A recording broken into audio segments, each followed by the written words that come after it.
Good morning once again, and thank you for staying tuned to Sunrise at Sea here on CTV. Welcome back from that break, and right now it's time for our views, and I'm joined by the ladies Sarah Apollo and Priva Elibas. Good morning, ladies. Good morning. Okay, let's get to it. Today we are talking about the effects, social media effects on communication. So for those who are wondering, or if there's somebody out there who doesn't know what social media is, social media can be described as a collection of online platforms that evolved sharing and collaborating with an online community. And some of the social media apps that are used at the moment, there's Snapchat, there's Instagram, there's Facebook, there's WhatsApp, there's so many other, there's TikTok as well. So social media came into effect in the early 2000s, and in 2004 that is when it had its big milestone. Before that, back in the caveman days, people had telegraph. That actually came at a later point in time, but before that there was stone paintings, there were pigeon carriers, among other forms of communication. But as we speak now in the 21st century, social media is such a big deal, and multiple people have talked about social media has in one way or another been detrimental to communication,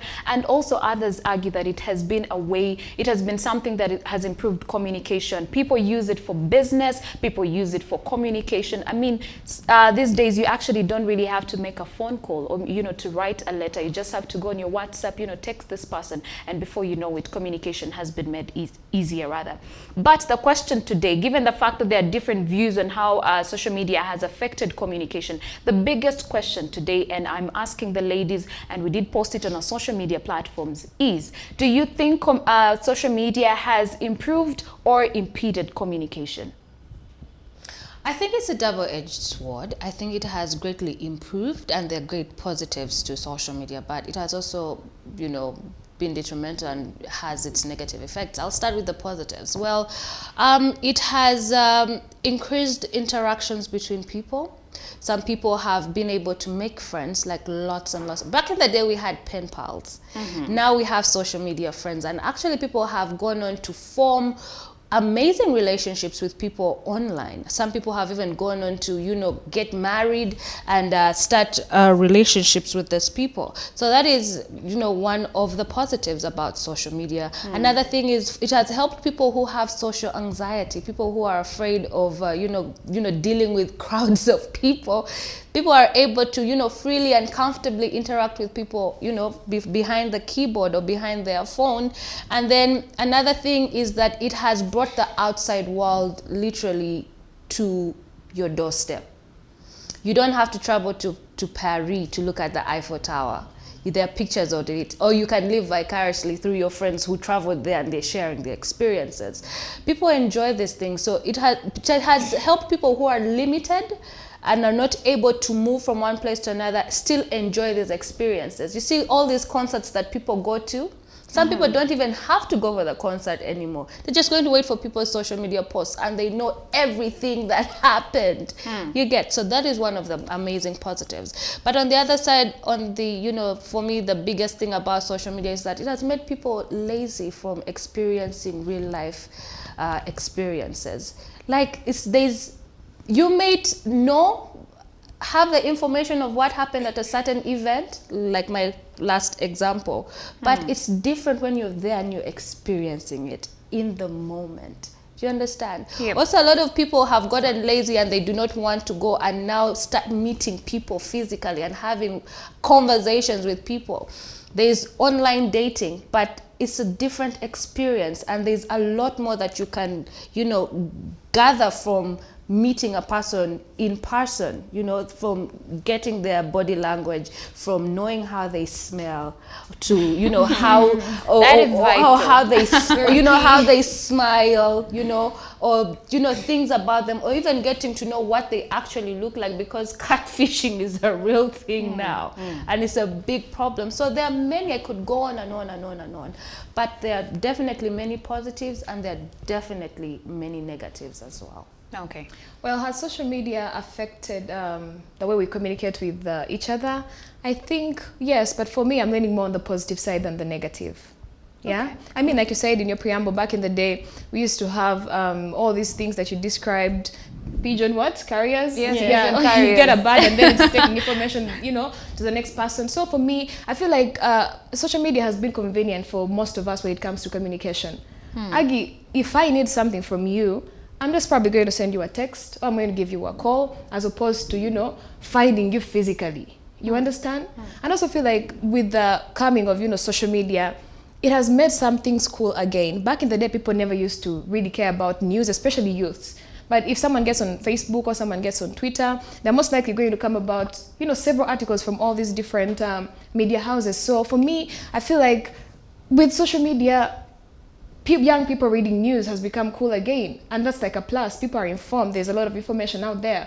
And I also feel like with social media, the other positive about it is that you get the bigger picture, like Sarah did share earlier on. You get the bigger picture. So instead of you just seeing someone post a plate of food, they probably take you through the entire process. Yeah. So if someone is maybe, let's say, shooting something, and they can take you behind the scenes. So you get like the bigger and fuller picture just in the comfort of your home. You don't have to go anywhere. But then on the other bit of the negative bit of social media, I feel like we do not get to experience those impersonal conversations and getting to be with people. But at the end of the day, I can understand. Times have changed. People are busy. People have work. People have kids to take care of. People have so much to do. So with social media, communication has become But better. even back in the day, I mean, people had a lot of things to do. If you were to, fend for your family, you had to wake up, go in the wilderness to hunt. But still, they had time, to walk all the way to find your people and talk to them. So I don't think it's an issue of now we are busy more than ever. We Let's talk about times have changed. One thing that social media has done, it has impaired or rather crippled our ability to talk to people face to face. Physically. People find it, even couples, find it very difficult to have conversations in person. True.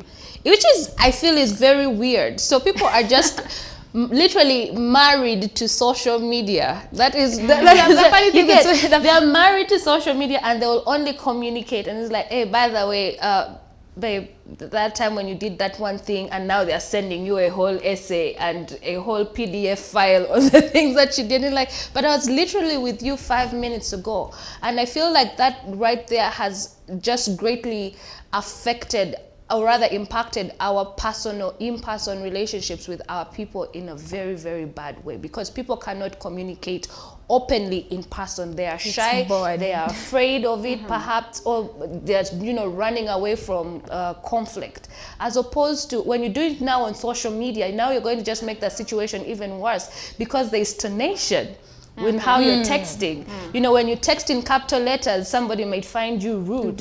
Or somebody may misconstrue what you were trying to say, or punctuation is very important. You understand? So when you don't properly punctuate, you're going to send out the wrong message, and now it's going to be problems upon problems. So that is one big, I think, one big problem that social media has. That's the one big problem it has put in our communication. And I feel like we got to that point because the more you get, the more you want. The more you see, it's like the more you want. So if you go to Instagram and you find this one person that you're following, they are traveling the entire world, it's like you make it almost a habit to see them every day. Like it becomes a part of your life. And, addiction. Stalking too. Yeah. Don't you yes, think, that too. Do you think that social media has created a lot of fake people? Because let me put it this way. Sarah mentioned that, there are so many dating apps right now. You don't really have, to meet someone. Yes, you can meet someone and like them, and you start it off from there. But there's also so many other people who have found their partners off social media. Yeah. I can put on a show on social media. I mean, you cannot see me. I can lie all the way. Could be a year. There is actually an individual told me they found their husband on social media and they were in constant communication for about a year. This person was in Uganda, the other one is in the US. Never seen each other? Exactly. Like, how do you get that much hope that this person eventually, when they return, they'll be the kind of person that you want?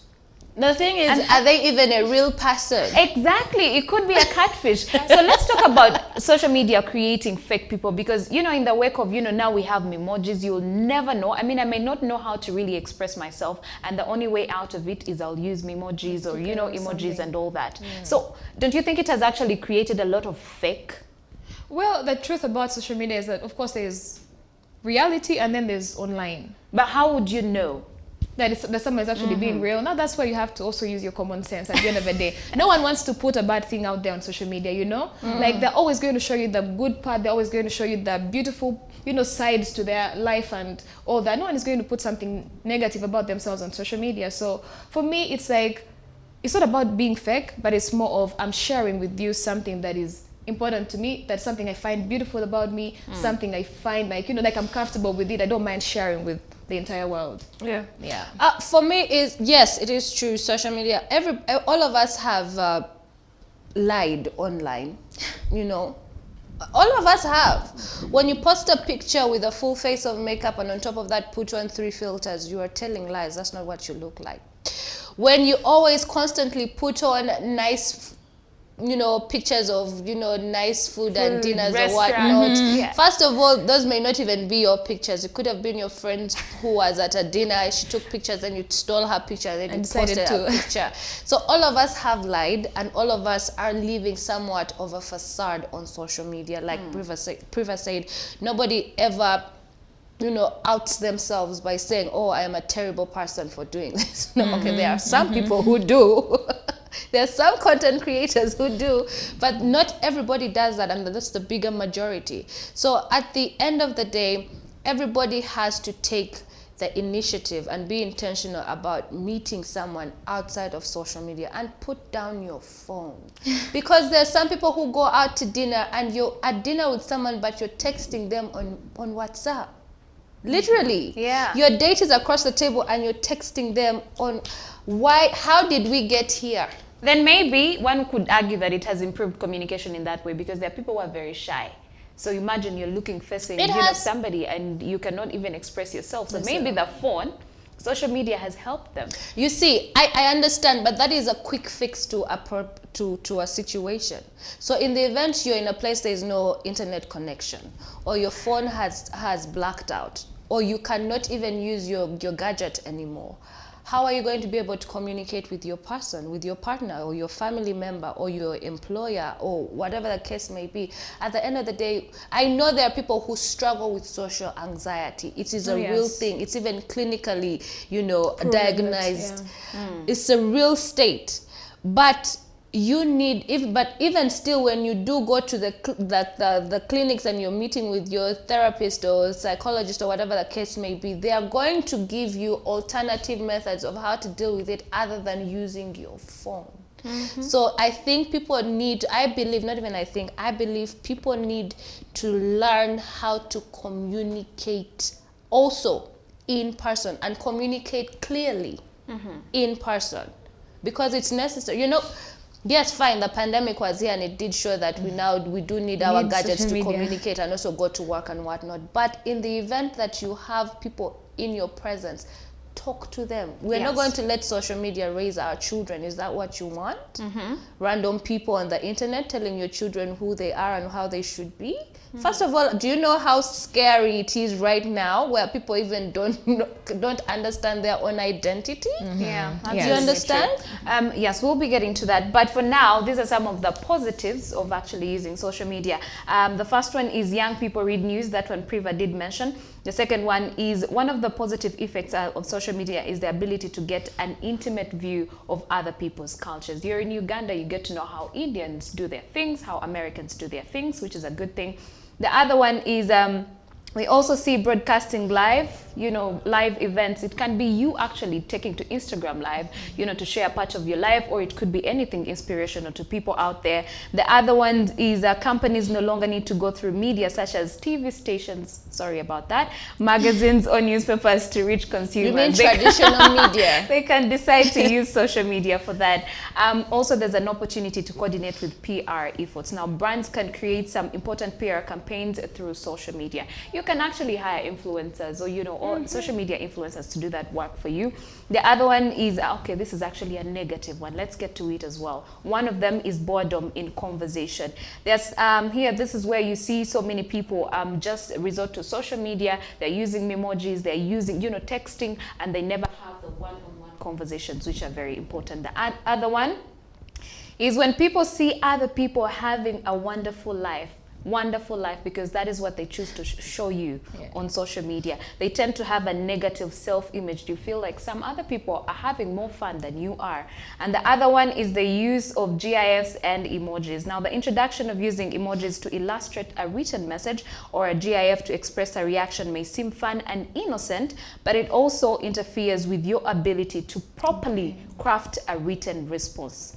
Unfiltered interaction. Social media and internet interactions offer a veil between the person sending and the person receiving the message. Now, these interactions are no longer face-to-face, just like I mentioned earlier. So ladies, just one more question. Do you think social media has created a feeling in people to share every part of their lives? The pressure that another person is sharing their life and you have nothing to show. Or maybe you can tell us, in your experience, has it created that kind of feeling or pressure? I think I think it's not a pressure to share their life, but it's a pressure of validation. You want to be seen and heard. Like, that is the root cause to it. And I wish people would understand that social media is not going to solve that. A therapist is. Okay? You need people. Why people are sharing on social media is because they want to be validated. Some people want to be validated. Other people want to bring an experience that somebody may never get the chance to them. And that is what content creators do. Other people are there to sensitize, inform other people. So everybody has their own agenda behind social media. I'm not going to say everybody has an ulterior motive or a negative motive as to why they are doing the things that they do on social media.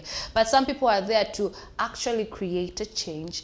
They are there to share experiences, their stories. You know, when you listen to a story of somebody who is talking about a heartbreak, or they lost their job, or how life was difficult during the pandemic, when you listen to that, it becomes therapeutic and it gives you a ray of hope. And you understand that you're not the only person in this world going through hell. You understand? Social media could also be a cheap form of therapy. That is, if you're targeting the right information. There's so much information on social media that a lot of people actually miss the mark. You're not getting any information. You're literally just there, but there's nothing that you're getting from it. But then also one thing for me is that with social media, it has diluted our culture. Yeah, and it is now putting everyone in a place where we all must be the same. And that takes me back to want to be the same. It's not that we want to be the same, but we are slowly erasing who we are and then jumping on all these trends because it is a trend, because it is the in thing. You know, it's a popular thing. So we are slowly erasing our individuality and just becoming one whole person. So that is the thing with social media. When people post their things, some people, it's validation. You just want to be validated, and when you want to be validated, you're going to lose your individuality. That is true. Well, for me, I think the constant need to feel like you need to post on social media comes from, like she mentioned, for people who actually have work to do like via social media, I'll cut them some slack. But if you are constantly looking for approval, or maybe even the possibility to compare yourself to others, and you're going to post that picture on Instagram and wait for those 400 likes, that's approval. And especially when you have self-image issues. Yeah. You know, when you have self-image issues, it's very hard for you to stay away from a site like Instagram that is giving you 1,000 likes. It's mind-blowing to you. You're even scared that people actually find you attractive. Yeah. So self-image issues, if you have that, please back away from that, or else you find yourself constantly posting on social media because you need that approval and validation from others. Well, these are some of the ways that you can actually use social media responsibly to your advantage. One of them is turn off notifications, especially when it's time to go to bed. The other one is watch your time. Watch how much time you spend on social media, because that in the long run, if you have so much time on social media, that's when you end up, seeing that someone else is having a better life than you are, and all these other negative notions. The other one is follow with a purpose. If you are following people on Instagram, on Snapchat, who are you following? Is it Joe Biden? Is it, Barack Obama? Or is it some of the slay queens that, that put you on unnecessary pressure? The other one is monitor your emotions. Just know that social media is just social media to entertain, at least for the most part. Yeah. So at least, cut it down. If you are feeling in a way that, my friend is having a better life than I am, just put it in your mind that this is social media and it's all about entertainment. The other one is likes do not equal to self-worth. If you post your picture on Instagram or Facebook and you're getting 5 likes and the other person is getting 109, don't be jealous in any way. At the end of the day, that does not equal your self-worth.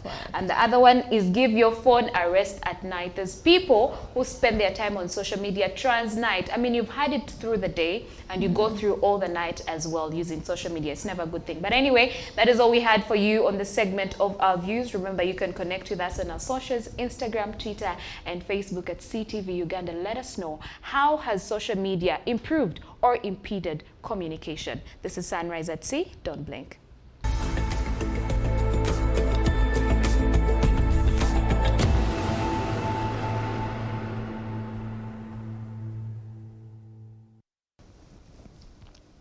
And that is all we had for you today on this episode of Sunrise at CC. I promised you are going to be entertained, you are going to be informed, and we're definitely going to keep a smile on your face. The conversations continue on our social media platforms on Facebook, Twitter, and Instagram. And if you did miss this episode, please, you can always keep up with Sunrise at Sea from me and the latest on our YouTube channel, and that is at CTV Uganda. So until tomorrow, same time, same place, 7 a.m., 9 a.m., please continue to be kind. Please continue to be responsible. I hope that you make wise choices today. All right? Follow SOPs. That is a very wise choice too. Until tomorrow, bye-bye. Have a great day.